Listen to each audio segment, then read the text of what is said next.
very busy guy. No, you must be making a lot of money here, you know? No, it's only today I'm very busy.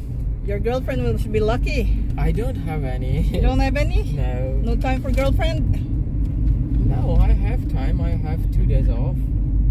But I don't have any. But you don't chase women. What to do? Yan ang temperature dito sa labas. Ngayon, pupunta kami sa chill out lounge and tingnan natin kung anong temperature sa loob naman. Thank you. Yan, magkakape si Chrislyn. Ang pangalan ng restaurant, Chill Out Lounge. Okay, kakain. Ulitin ko nga.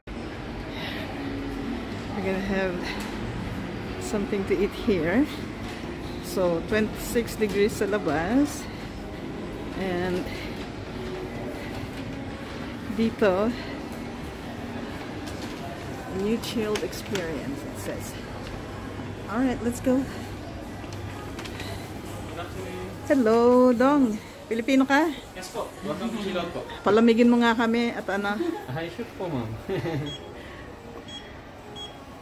Jocelyn wants to try it. So, ang temperature sa loob parang freezer, ganon. -6 po, ma'am. -6? Okay. Ang pangalan mo, Dong? Luis po, ma'am. Luis. Ito si Luis, ang aming guide sa loob ng Polar restaurant.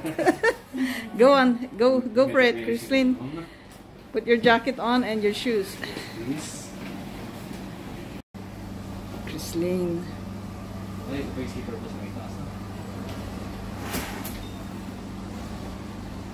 It should be fun. Ako, okay na to sombrero ko. Okay na to siguro. Dalhin nyo na lang po, ma'am. Just in case po nalamigin kayo. Dito sa ano na lang. Sige po. Okay, ganun lang. Yan o, Chrislyn, look. Yung shoes absolutely fine, ma'am. Okay lang po yung shoes niya. Okay lang yung shoes? Just in case na ready na po kayo, pwede na po kayo din may shoes. Alright, let's go. Okay, sir. Good afternoon. Welcome to Chill Out.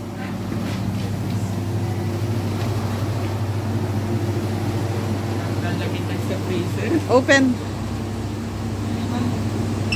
Hilain mo siguro. Okay, go. Wow.